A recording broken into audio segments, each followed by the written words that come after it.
Pemirsa, perdagangan saham di Bursa Efek Indonesia baru saja ditutup. Kita akan membahasnya bersama analis Mirae Asset Sekuritas. Ya, IHSG ditutup melemah dan meninggalkan level 6.600. Untuk membahasnya, bagaimana prospeknya hari ini, kita sudah bersama dengan Christine Natasha, analis dari Mirae Asset Sekuritas. Mbak Christine, terima kasih sudah bergabung bersama kami. Kita lihat bahwa IHSG hari ini ditutup melemah ke 1,18%, meninggalkan level 6.600. Menurut Anda, apa saja sentimen yang bergerak di bursa hari ini? Saya lihat bahwa IHSG hari ini ditutup melemah karena mengikuti indeks saham di Asia pagi ini yang dimana dibuka menurun di tengah kekhawatiran juga karena tekanan dari inflasi yang cukup tinggi, di mana ini akan membuat bank sentral di dunia untuk memutuskan untuk segera mengetatkan kebijakan moneter. Dan juga kita lihat bahwa pemulihan ekonomi dari pandemi akan berjalan lebih lambat, di mana ini juga dilihat dari GDP Amerika Serikat di third quarter 2021, di mana diprediksi melambat. Nah, ini karena ledakan dari penularan varian Delta virus COVID-19 yang terjadi selama bulan Juli sampai dengan September. Selain itu, kita juga melihat bahwa dampak positif dari berbagai bantuan langsung tunai dari pemerintah Amerika Serikat juga mulai menghilang. Momentum apa yang membuat hari ini akhirnya sektor indeks sektor teknologi ini menjadi satu-satunya yang paling mencuat, Mbak Christine?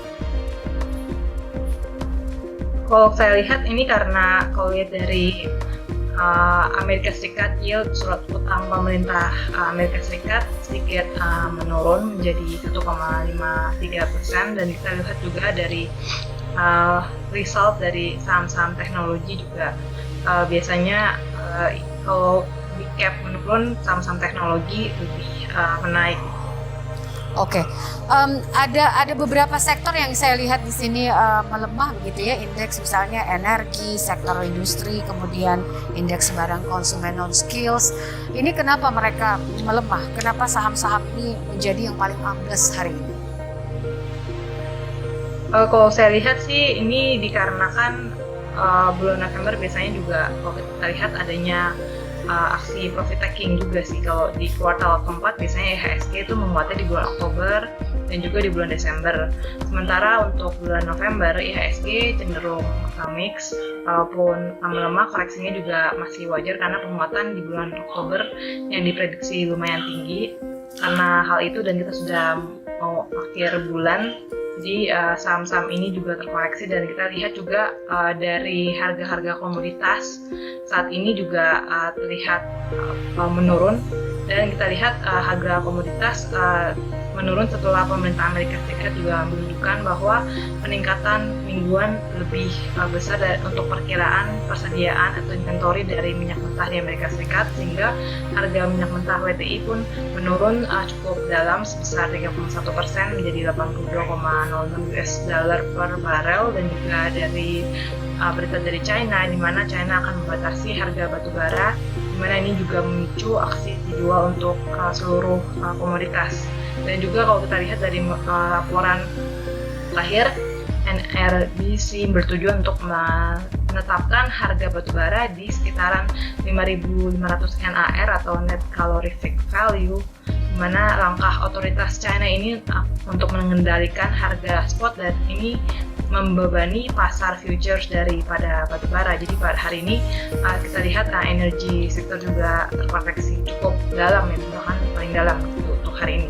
Oke, untuk mengawali November misalnya, ini apa rekomendasi Anda? Apakah kita harus hold atau trading jangka pendek, atau seperti apa rekomendasinya khususnya misalnya untuk skala retail sendiri, Mbak Christine?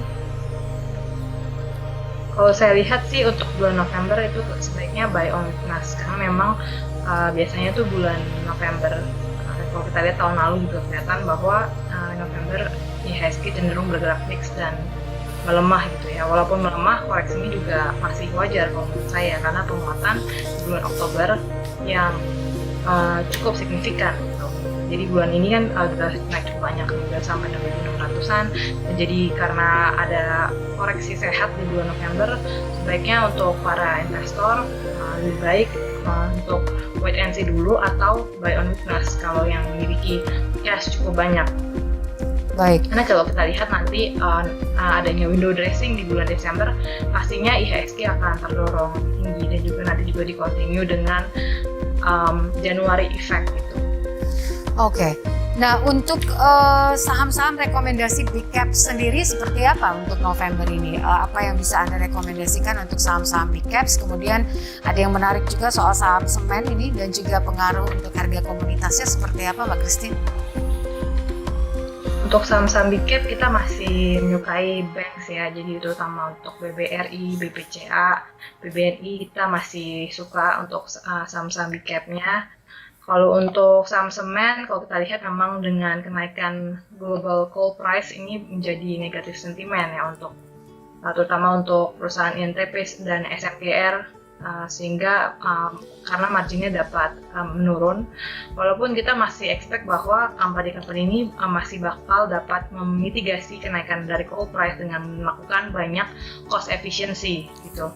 Jadi karena hanya sentimen yang negatif, kita melihat bahwa valuasi dari saham-saham semen juga saat ini cukup menarik, dan biasanya saham-saham semen juga akan naik di second half mengikuti sentimen positif dari saham-saham konstruksi karena proyek-proyek pemerintah yang berjalan lebih cepat di second half.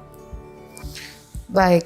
Oke, untuk minggu ini atau sampai menutup minggu ini, paling tidak esok, apa yang bisa Anda rekomendasikan untuk investor?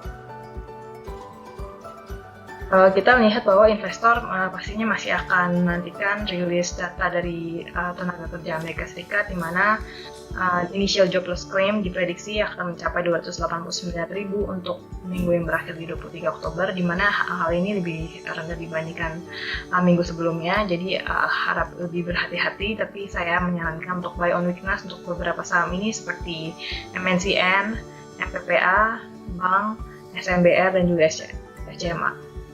Oke, untuk esok seperti apa level IHSG? Apakah IHSG akan berhasil rebound atau malah akan tetap memerah? Mbak Christine, prediksi untuk level support dan resistennya berapa kira-kira?